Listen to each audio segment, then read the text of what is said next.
Hello, I'm Doug Ruhren. I'm here at the Juniper Level Botanic Garden, Plant Delights Nursery open house in September of 2025. And we're going to walk through the garden and point out some things that are especially notable at this time of the year. I love the late summer, fall blooming bulbs. And this is one that I'm especially fond of. Looks a lot like its cousin, the spider lilies or the surprise lilies, which are in the genus Liatris. This is in a different genus, Nerine or Nerinia. I hear people pronounce it both ways. Like the spider lilies, it has a leafless flower stalk, a scape, and then a whole whirl of flowers up at the top. You know, I'd grow it if this was the 1 week that it was in bloom, but it's in bloom for a long time. It puts up a long succession of flower spikes. You can see a whole bunch of younger ones coming up. So Nerine angustifolia. Nerine is a South African genus. Most of them are not winter hardy. This one is reliably winter hardy here. Let me see, the label probably says when it was planted. 2019, so it's been through 5 winters without any protection. It's a lovely little thing.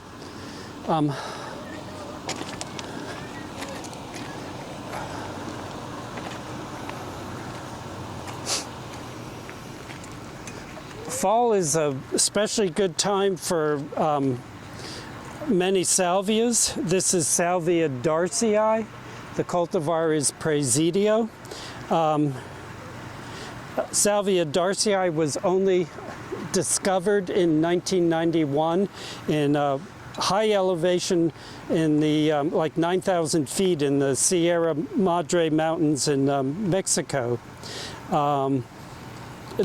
Presidio is a cultivar with much larger spikes of flowers, and it's in full bloom in the spring. Fairly little bloom in the summer, but then it comes back into full bloom at this time of the year.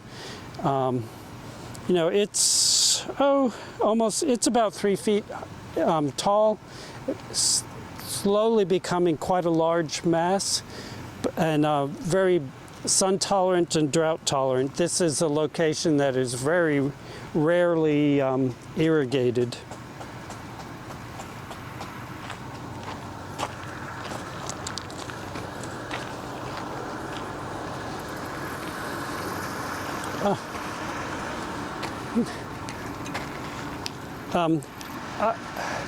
You know, the Salvia greggii and Salvia microphylla, we seem to cover almost every garden tour because they're in bloom probably at least 10 months of the year. They are commonly called autumn sages. I think in the Southwest and Mexico, where they're native, the summers are hotter and drier than here, so they probably don't bloom much at that time of the year, and then come back into full bloom in fall. And we do see more bloom in the fall, but they bloom pretty much continuously through, well, from April to a hard frost in October or November. Pinks and reds are the typical color. This is a creamy yellow one. We'll quickly pass by a couple others. They're sun lovers. They are actually a woody shrub that we cut back by about 2/3 in late winter to clean it up, because it does not get rid of its old flower stalks, and it's the only maintenance we do on them is cutting them back in late winter.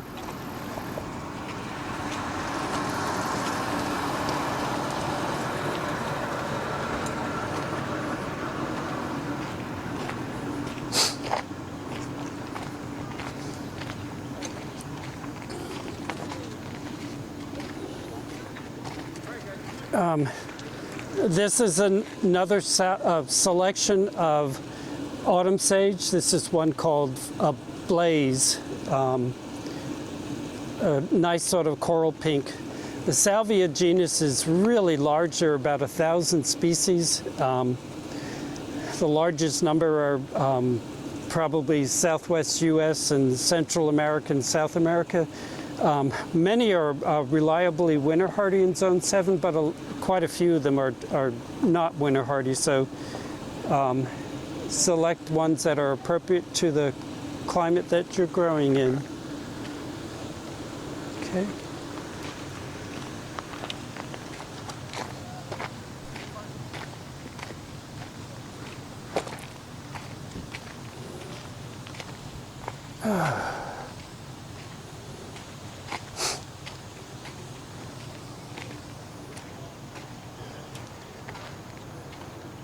A local native, Liatris,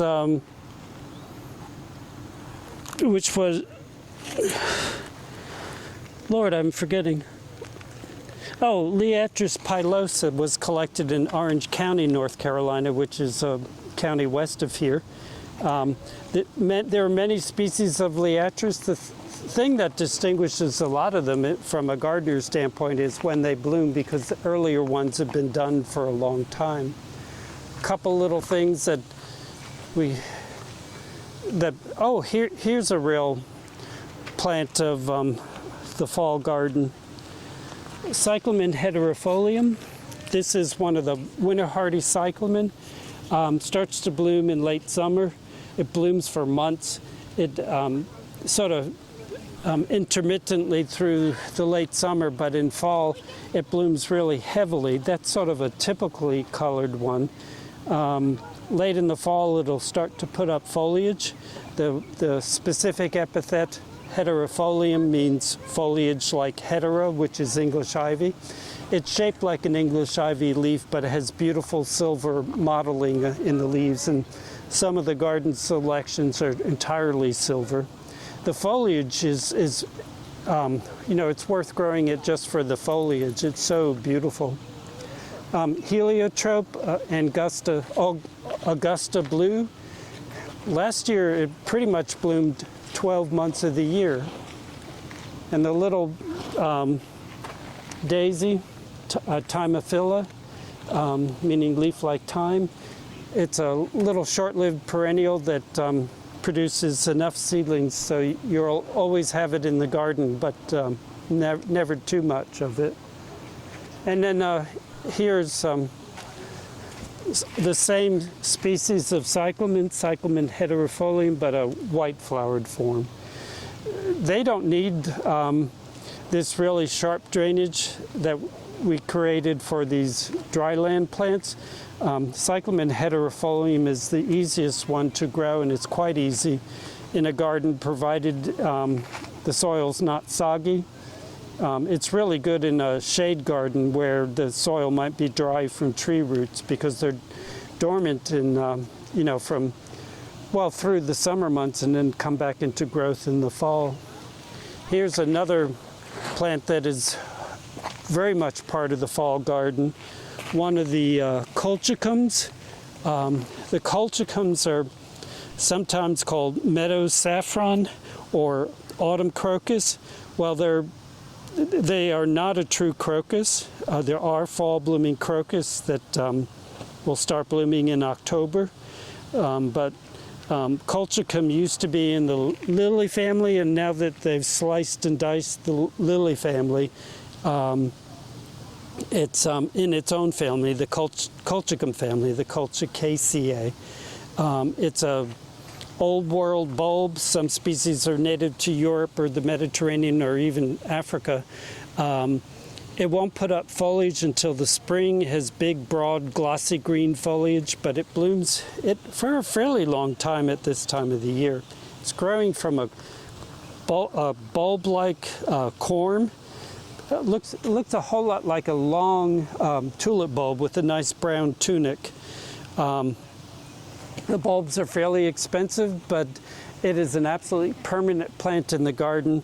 The only thing I would avoid would be, a soggy spot. It just needs normal drainage, and otherwise just gets better year after year. I've only ever seen them for sale from businesses that specialize in bulbs, but they're readily this time of year from a mail order bulb nursery. One of our favorites is Brent and Becky's bulbs in Gloucester, Virginia. All right, let's go this way.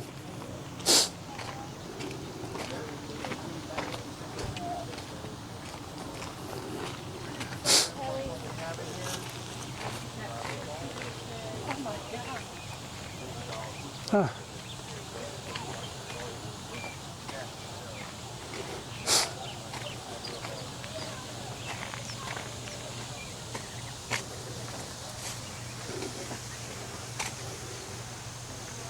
Oh, this guy is quite lovely. You know, I mentioned a moment ago that colchicums are now in its own family, no longer in the lily family. Well, taxonomists, the people who classify organisms, have given us a lot of new names for plants as they reclassify them. This aster, and we can continue to use aster as a common name, is now in the genus Ionectis. I know nothing about that name. Linearifolium is an easy name to decipher, and it means linear foliage. But this is a, well, and this is our cult of our Little Stiffy. It's fairly stiff stems, but most of the asters are late summer and fall blooming. Showy, a few aster species are suitable to the shade garden, but the majority of them are want sunny location, and this one also wants sharp drainage, but otherwise is an easy plant. The foliage is quite stiff. I wasn't aware of that till just now, but almost sort of sandpapery rough. Now, hopefully you're smelling this plant. This is the almond verbena. Now, it's not in the genus Verbena, but it's in the verbena family. It's in the genus Aloysia. This is Aloysia virgata. It's been in bloom for months. It'll continue up until the weather turns chilly in October or so. Are you getting that almond scent? It's really nice. It's a scent that carries on the air, and because of that, people often ask, "What am I smelling?" Because it's hard to actually trace it back to the plant. Now, despite being, what is that, 10 foot tall maybe, it dies to the ground every winter. It's fully winter hardy, but it dies to the ground and then regrows. So it's one plant I would certainly have in my own garden. It's definitely for a sunny location.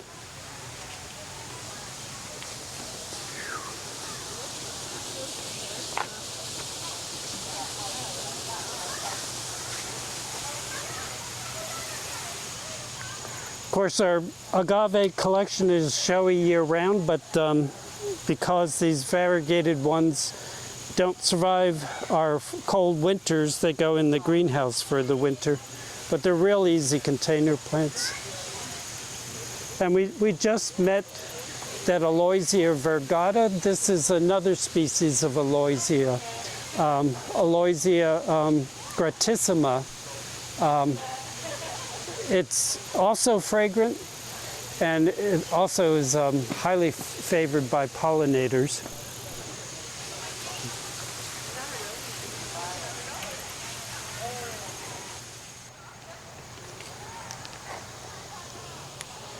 I didn't want to leave you with the impression that there's only blooming plants in the sun garden. I want to show you a couple choice things in the shade garden. This is one of the toad lilies, Tricertus. Most of the Tricertus want a shady location, not dry and dark shade, but you know, a nice bright shade or part shade area. This one is one of our hybrids, and we haven't named it yet, so all I can tell you is it's a toad lily, but you'd recognize a toad lily once you've seen them because all the flowers are of this shape. They can vary from yellow to white to purple and pink, so fairly variable. some varieties are already done blooming. This one is fun how it changes color, sort of purple here and then turning blue-violet. They're also sometimes grown for cut flowers. And we met several salvias already today, and the majority of salvias are sun plants, but there are some really beautiful fall blooming salvias, and this one is just starting. It's Salvia glabrescens, Autumn Enchanter. And Salvia glabrescens comes in a number of colors. This one is sort of purple magenta. There's a nice violet blue one. There's one that's bicolor yellow and purple. But you see, it's just starting. These whole spikes were going to burst forward and bloom, burst forth in bloom over the next couple weeks, and be in bloom probably for 2 months. The leaves are at this point in time in the year being hidden by the flower spikes, but it's an attractive foliage plant through the summer. These large triangular leaves, and then completely disappears in the wintertime, returning each spring. But Salvia glabrescens is one of the real showy flowering plants for the fall garden. It's blooming. Yeah.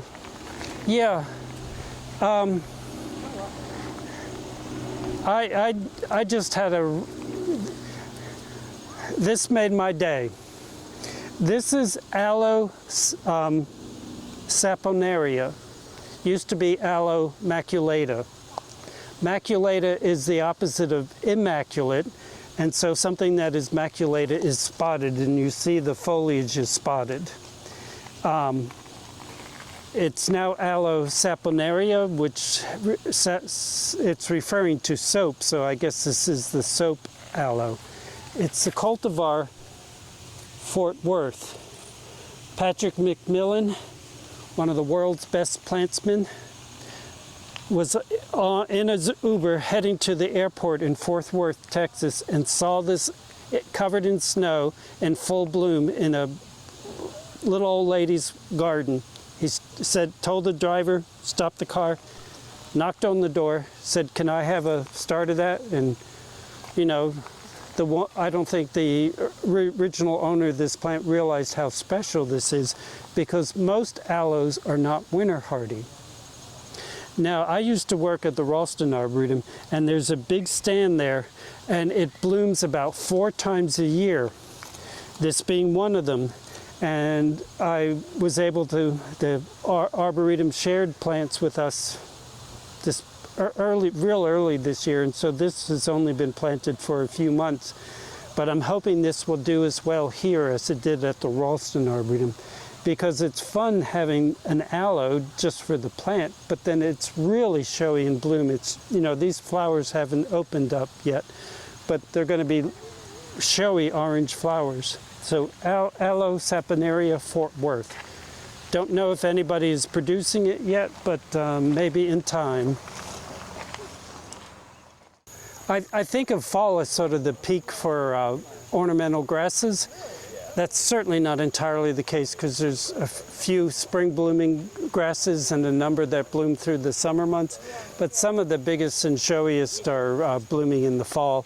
And the ones I really enjoy are the ones that are pretty in the fall but remain showy through the winter months.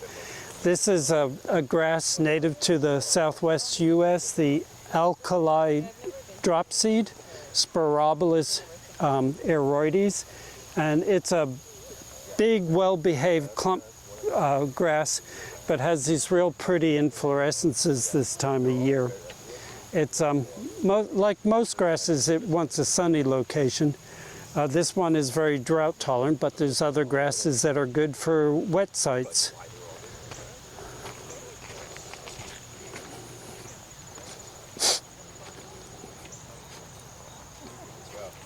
The bush clovers, Lespedizas. This is a young plant of Lespediza white fountain. It'll get twice the size and be just covered with flowers. They look like a big shrub. They're a herbaceous perennial that dies to the ground. they're only blooming now in late summer, early fall, but I'm really thankful for anything that's blooming this time of the year. The more typical color is purple, but this is a pure white selection. Probably an old Japanese cultivar that got here maybe in the mid-1800s or so. You want to go see the banana? This is one of the real fun plants this time of year. This is the pink velvet banana, Musa velutina, velutina meaning velvety. It's the nice feature of this plant, well, one of the many nice features of this plant is that it blooms on new stems. Every year it dies to the ground, and every spring it comes back and blooms on those stems. The bananas we grow for eating do not bloom on the current year, but those stems have to go, they only flower and fruit in their second year. So this one is nice because every year you'll have this fruit display. And I don't see any open flowers today. A fun feature, maybe this one is getting, no, I don't think so. The fun feature is when the fruit is fully ripe, they split open and splay outwards, and the inside of what's pink on the outside is white, and so you have this big white star with the cone of fruit sticking out of them. Now it is an edible banana, but there's almost nothing to eat because being a wild banana has great big hard black seeds in the center. The bananas and the plantains we eat, those little black specks, are seeds that never developed. So edible, but an awful lot of effort would have to be made to get a worthwhile amount if you tried to eat it. This is a hybrid erythrina, a coral bean. It's a hybrid between our native Erythrina herbaceae. Well, let me step back. Erythrina, red blood cells are erythrocyte. Erythro means red. This is Erythrina ex bidwillii. Don't know that we have a common name for it other than hybrid coral bean. This is one plant. It's largely dies to the ground each winter. Its other parent is a large tropical tree, and the poor thing can't quite decide whether it's going to be a herbaceous perennial or a tree. It probably would be tree-like in a frost-free climate, but it blooms for months, from maybe about midsummer to frost, and it's also a pretty good cut flower, but just gorgeous pure red flowers. And its parent, that's our southeast native, Erythrina herbaceae, grows like a baptisia, and this time of year the bean pods have split open and you see the coral colored beans. Now they are a true bean in that they're in the bean family, but that family, you know, we're all aware of all the important food crops like green beans and soybeans, but many members of that family are very poisonous, and the coral bean is poisonous. So don't pop anything in your mouth just because they look like a bean. It might be something that's poisonous. Here's another aster. We met that aster that's now Ionactus, but this is an old world aster, native to East Asia. So it got to remain in the genus Aster, so its scientific name is still Aster. It's Aster tataricus from the Tatar Mountains. It's, 6 foot tall, almost always manages to stand up without any assistance or pinching back like we often do with New England asters. Entirely reliable, blooming in early fall, and like so many of these fall blooming members of the aster family, which includes goldenrods and other similar things, are really important to pollinators this time of year, especially the monarchs. It has these long sort of If you've ever grown horseradish, this leaf reminds me of the leaves of horseradish, sort of sandpapery texture. It is a spreader. I don't consider it a rampant spreader. This planting is probably, 15 years old or so, but just so reliable. There is a shorter selection of it named Jindai that grows only maybe about 4 feet tall. Everyone knows black-eyed Susans. Black-eyed Susans are in the genus Rudbeckia, somebody's family name. Mr. Rudbeck was a friend of Linnaeus, the person who gave us these binomial scientific names. He had another person that he despised, and he named a weed after him. So don't piss off taxonomists when they're naming organisms, because you might get named after some undesirable creature. But this is a really large, late-blooming Rudbeckia. This is Rudbeckia auriculata, auricle, meaning ears. Let me see if I can do a better job. No, I'm not doing a very good job. The leaves have a sinus at the base of the leaf, that sort of wraps around the stem, and that's the eared part of the leaf, where it gets its scientific name, auriculata. This is actually puny this year. Usually a short stem would be this, and it'd be another couple feet tall. I don't know what holding it back this year. Maybe this thick, fresh load of mulch around it. It's a fairly rare species of Rudbeckia, but perfectly easy. This new foliage down low is really handsome. But again, member of the aster family and lovely ornament in the garden, but an important plant for pollinators. We'll end with one of the plants that are I'll end with a plant that has become, in recent years, sort of the epitome of beauty in the fall garden, the purple muhly grass. Muhly is taken from the scientific name Muen Bgia. The genus is Muen Bgia, named for a German-American botanist whose family name was Muhlenberg. And this is in the nursery trade as under Muen Bgia capillaris, but Patrick McMillan has determined that it's actually the species Muen Bgia sericea, but I don't think the nursery trade probably has caught up with that. But if you see a Muen Bgia with clouds of purple, it's this plant. It's a clump-forming plant, very well behaved, and just, one of the prettiest things in the fall garden. I thank you for your attention today, and thank you for coming on this tour.